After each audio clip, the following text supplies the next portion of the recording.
We are coming to the end of 2021, the centenary year of Northern Ireland and the various iterations of the Ministry of Agriculture, which today is the Department of Agriculture, Environment and Rural Affairs, or DERA. Hello again, my name is Lady Dunleath and I'm a food historian.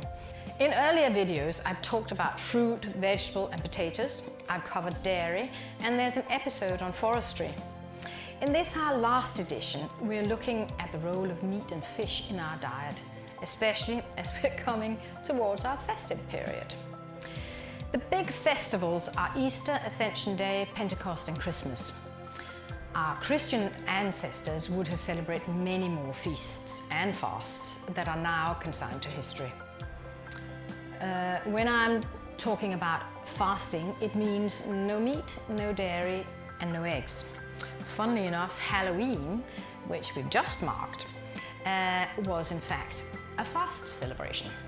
1,000 years ago, our ancestors would have gone to town with all their harvest bounty, but no meat, butter or eggs. Of course, their chickens would probably have stopped laying as the light of the day is lessening till the 21st of December. And chickens need natural light to lay. I guess Halloween might have been a time for using the herrings in their food celebrations, as they will have been ready for consumption after being pickled and or smoked during the herring season in the summer. Fasting was to some extent making virtue out of necessity. We used to fast at various low points of the food supply, and feasts would be when we had plenty. When I discovered that Advent, the 4 weeks running up to Christmas, was the second longest fast in the Christian calendar, it gave more sense to the huge feast that is the 12 days of Christmas. Today, we start that feast around the 1st of December, and it's no wonder we go straight into fasting come January without waiting for Lent. As we live on an island, we are surrounded by waters brimming with fish and shellfish. Herring was important in the diet 100 years ago. The herring lasses came from all over the island of Ireland and Scotland.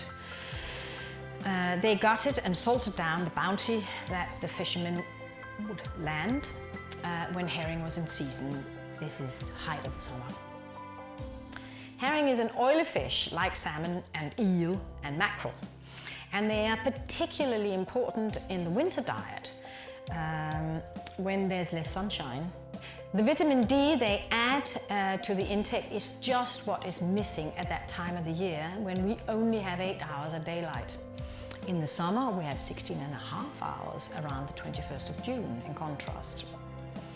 The importance of herring had waned by the 1930s and the arrival of cod liver oil, but there were still herring lasses at Great Yarmouth until 1962.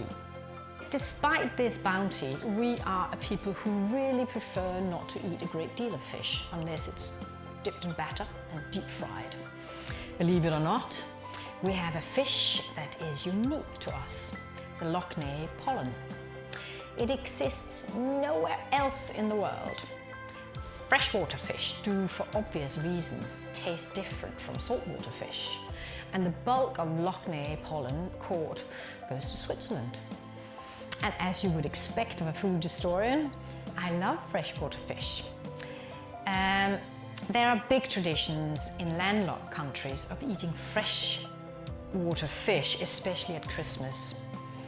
You know, wrapped in pastry, you name it, delicious.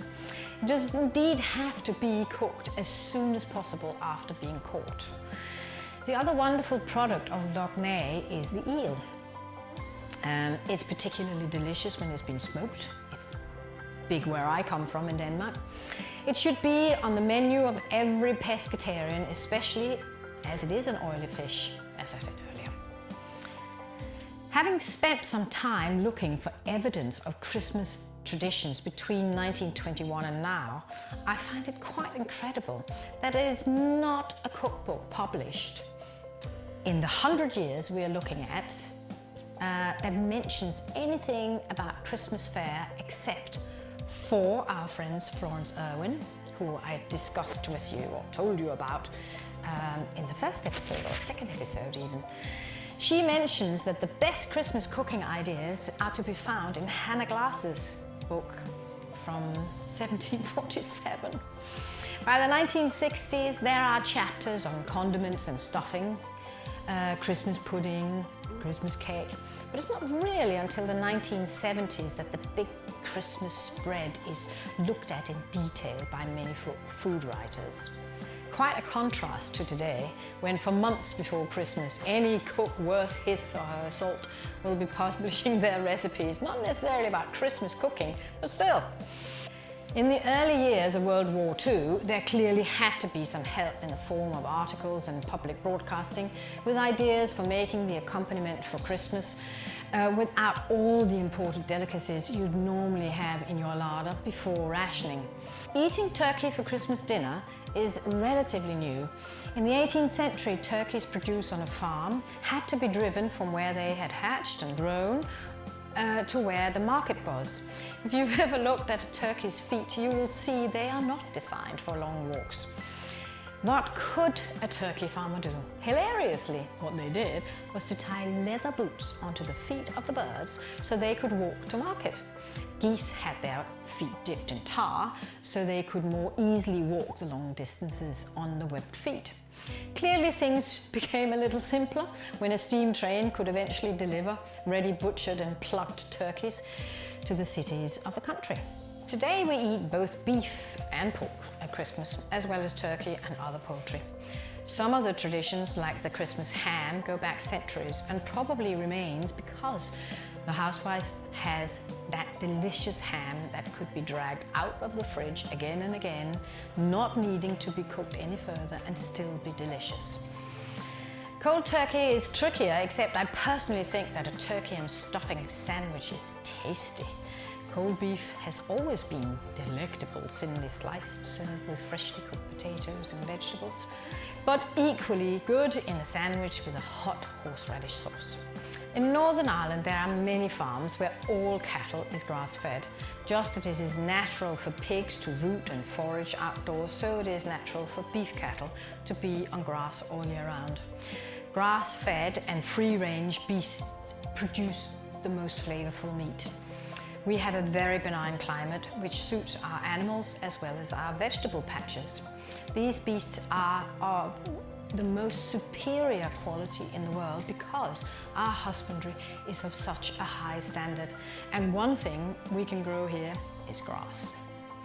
Looking out at the landscape when driving around Northern Ireland, it reflects DERA's vision of sustainability at the heart of a living, working, active landscape which is valued by everyone. The traditional husbandry of our forebears can be an inspiration for what we need to do now that climate change is on everybody's lips. As we come to the end of our series of videos about food, fishery and farming, I would like to encourage you to cook from first principles. By cooking from scratch, you decide where your ingredients come from and you totally control what goes into your meal. This is the best you can do for your own and your family's health. Keep cooking and keep loving the wonderful high-quality raw materials that Northern Ireland produces. Happy Christmas, happy holidays and season's greetings from DERA and from me.